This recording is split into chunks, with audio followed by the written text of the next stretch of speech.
अगर मैं तुमसे कहूँ कि एग्ज़ाम में टॉप करने के लिए तुम्हें दिन-रात पढ़ने की ज़रूरत नहीं है, तुम्हें जीनियस होने की ज़रूरत नहीं है और ना ही तुम्हें 10 से 12 घंटे किताबों में घुसने की ज़रूरत है, बल्कि तुम्हें सिर्फ़ सही स्ट्रैटेजी और सही हैबिट्स की ज़रूरत है, तो क्या तुम मानोगे? क्योंकि सच यही है कि जो स्टूडेंट टॉप करते हैं, वे सबसे ज़्यादा पढ़ने वाले नहीं होते, वे सबसे स्मार्ट तरीके से पढ़ने वाले होते हैं और यही डिफरेंस एवरेज स्टूडेंट्स और टॉपर्स के बीच एक बड़ी दीवार बना देता है।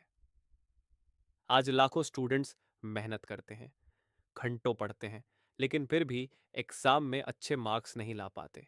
क्यों? क्योंकि वे गलत तरीके से पढ़ते हैं। वे सिर्फ किताब खोलकर पढ़ने को पढ़ाई समझते हैं, लेकिन असली पढ़ाई वो है जो तुम्हारे दिमाग में टिके, जो एग्जाम के समय याद आए और जिसे तुम सही तरीके से लिख पाओ। अगर तुम भी बार बार यही महसूस करते हो कि तुम पढ़ते बहुत हो लेकिन याद नहीं रहता या एग्जाम में ब्लैंक हो जाते हो, तो समझ लो प्रॉब्लम तुम्हारी मेहनत में नहीं, तुम्हारे तरीके में है। सबसे पहला और सबसे पावरफुल स्टेप है क्लियर अंडरस्टैंडिंग ऑफ सिलेबस और स्मार्ट प्लानिंग। बहुत से स्टूडेंट्स बिना प्लान के पढ़ाई शुरू कर देते हैं। वे हर दिन डिसाइड करते हैं कि आज क्या पढ़ना है और यही उनकी सबसे बड़ी गलती होती है। टॉपर स्टूडेंट्स हमेशा पहले पूरा सिलेबस समझते हैं, उसे छोटे छोटे पार्ट्स में डिवाइड करते हैं और फिर एक क्लियर प्लान बनाते हैं। जब तुम्हारे पास प्लान होता है तो तुम्हारा माइंड क्लियर रहता है और तुम्हें पता होता है कि तुम्हें हर दिन क्या करना है। दूसरा स्टेप है कॉन्सेप्ट क्लैरिटी। बहुत से स्टूडेंट्स सिर्फ रटने पर फोकस करते हैं, लेकिन टॉपर्स हमेशा कॉन्सेप्ट्स को समझने पर ध्यान देते हैं।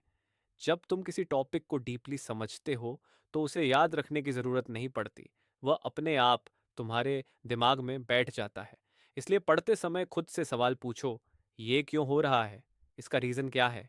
जब तक तुम्हें आंसर ना मिले तब तक आगे मत बढ़ो। तीसरा स्टेप है एक्टिव लर्निंग। सिर्फ पढ़ना इनफ नहीं है, तुम्हें लिखना होगा, रिवाइज करना होगा और खुद को टेस्ट करना होगा। जब तुम पढ़कर उसे लिखते हो तो तुम्हारा ब्रेन ज़्यादा एक्टिवली काम करता है और चीज़ें ज़्यादा अच्छे से याद रहती हैं। इसलिए हर टॉपिक के बाद शॉर्ट नोट्स बनाओ और खुद को टेस्ट करो। चौथा स्टेप है डिस्ट्रैक्शन कंट्रोल। आज का सबसे बड़ा दुश्मन है मोबाइल और सोशल मीडिया। अगर तुम पढ़ते समय बार बार फ़ोन चेक करते हो तो तुम कभी भी डीप फोकस में नहीं जा पाओगे। टॉपर्स का सबसे बड़ा सीक्रेट यही होता है कि वे पढ़ाई के समय डिस्ट्रैक्शंस को पूरी तरह एलिमिनेट कर देते हैं। तुम्हें भी पढ़ाई के समय फ़ोन को दूर रखना होगा और एक फोकस्ड एनवायरनमेंट बनाना होगा। पांचवा स्टेप है रिवीजन स्ट्रैटेजी। बहुत से स्टूडेंट्स पढ़ते तो हैं लेकिन रिवाइज नहीं करते और यही वजह है कि एग्जाम के समय उन्हें कुछ याद नहीं रहता। रूल सिंपल है, जो पढ़ा है उसे बार बार रिवाइज करो। अगर तुम हर टॉपिक को 2 से 3 बार रिवाइज करते हो तो वह लॉन्ग टर्म मेमोरी में चला जाता है। अब एक बात समझ लो, ये स्टेप्स सुनने में आसान हैं लेकिन इन्हें फॉलो करना ही असली गेम है। क्योंकि तुम्हारा माइंड बार बार तुम्हें डिस्ट्रैक्ट करेगा, तुम्हें शॉर्टकट लेने को बोलेगा, लेकिन जो स्टूडेंट इस टेम्पटेशन को कंट्रोल कर लेता है वही आगे निकलता है। अब बात करते हैं उन एडवांस्ड स्ट्रैटेजीज की जो टॉपर्स को बाकी स्टूडेंट्स से अलग बनाती हैं। सबसे पहली स्ट्रैटेजी है टाइम मैनेजमेंट। टॉपर स्टूडेंट्स हर मिनट का सही इस्तेमाल करते हैं।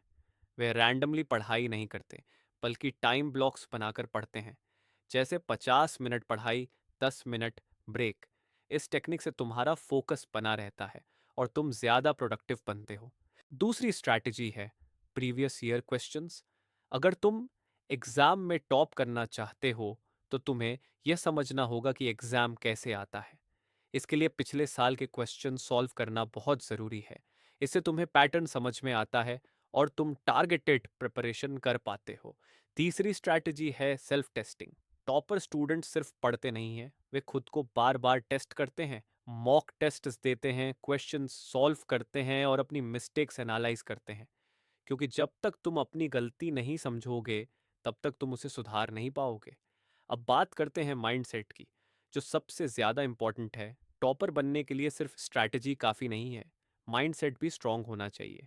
तुम्हें खुद पर बिलीव करना होगा कि तुम टॉप कर सकते हो। बहुत से स्टूडेंट्स शुरू में ही मान लेते हैं कि वे एवरेज हैं और यही बिलीफ उन्हें पीछे रखता है। एक और ज़रूरी बात, कंपैरिजन मत करो। जब तुम दूसरों से कंपेयर करते हो तो तुम या तो डिमोटिवेट होते हो या ओवर कॉन्फिडेंट, दोनों ही गलत हैं। तुम्हें सिर्फ खुद से compete करना है, हर दिन खुद को इम्प्रूव करना है।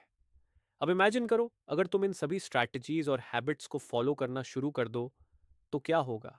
तुम्हारा फोकस बढ़ेगा, तुम्हारी प्रोडक्टिविटी बढ़ेगी, और धीरे धीरे तुम्हारे मार्क्स इंप्रूव होने लगेंगे। और एक दिन ऐसा आएगा जब तुम खुद रियलाइज करोगे कि तुम वही स्टूडेंट नहीं रहे जो पहले थे। लेकिन ये सब तभी होगा जब तुम एक्शन लोगे। सिर्फ वीडियो देखने से कुछ नहीं बदलेगा, तुम्हें आज से ही इन चीज़ों को अप्लाई करना होगा। शुरुआत छोटी हो सकती है, लेकिन कंसिस्टेंसी ही तुम्हें आगे ले जाएगी। अब फैसला तुम्हारे हाथ में है। क्या तुम वही स्टूडेंट बने रहोगे जो स्ट्रगल करता है, या वह बनोगे जो टॉप करता है? क्योंकि तुम्हारे अंदर वो पोटेंशियल है, बस उसे सही दिशा देने की ज़रूरत है। अगर ये वीडियो आपको पसंद आया हो तो लाइक करें, शेयर करें, और ऐसे ही पावरफुल वीडियोस के लिए राइज डेली को सब्सक्राइब ज़रूर करें।